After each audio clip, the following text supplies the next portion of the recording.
దొంగ చెప్పిన నీతి. మీర్జాపురంలో సీతయ్య అనే రైతు ఉండేవాడు. అతనికి ఒక గుర్రం ఉండేది. దాన్ని సీతయ్య బాగా చూసుకునేవాడు. కానీ దాంతో పొలం పని చేయించుకునేవాడు. గుర్రానికి అది ఇష్టం ఉండేది కాదు. నా పూర్వీకులు రాజుల సంరక్షణలో ఉండేవారు. సకల సౌకర్యాలు అనుభవించారు.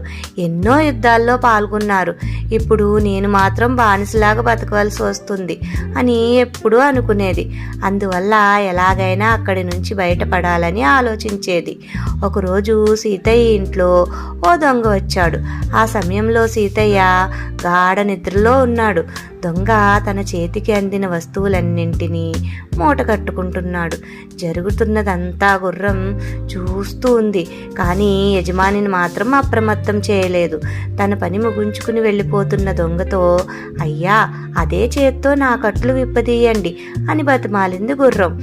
దానికి దొంగ, నీ కట్లు విప్పితే నాకేంటి లాభం అన్నాడు. అప్పుడు గుర్రం ఏమీ ఆలోచించకుండా, కావాలంటే నన్ను కూడా నీ వెంట తీసుకెళ్ళు, జీవితాంతం నీకు సేవ చేస్తూ పడు ఉంటాను అని ప్రాధేయపడింది. దాని మాటలు విన్న దొంగ ఒక్క క్షణం ఆలోచించి చిన్నగా నవ్వాడు. నేను దొంగని, నీకు ఆ విషయం ఇప్పటికే అర్థమై ఉండాలి.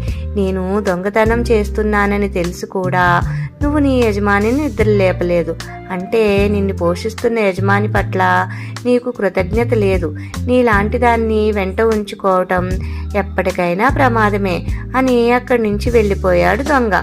దొంగకు ఉన్న నీతి కూడా తనకు లేకపోయిందే అని విచారిస్తూ గుర్రం మౌనంగా ఉండిపోయింది.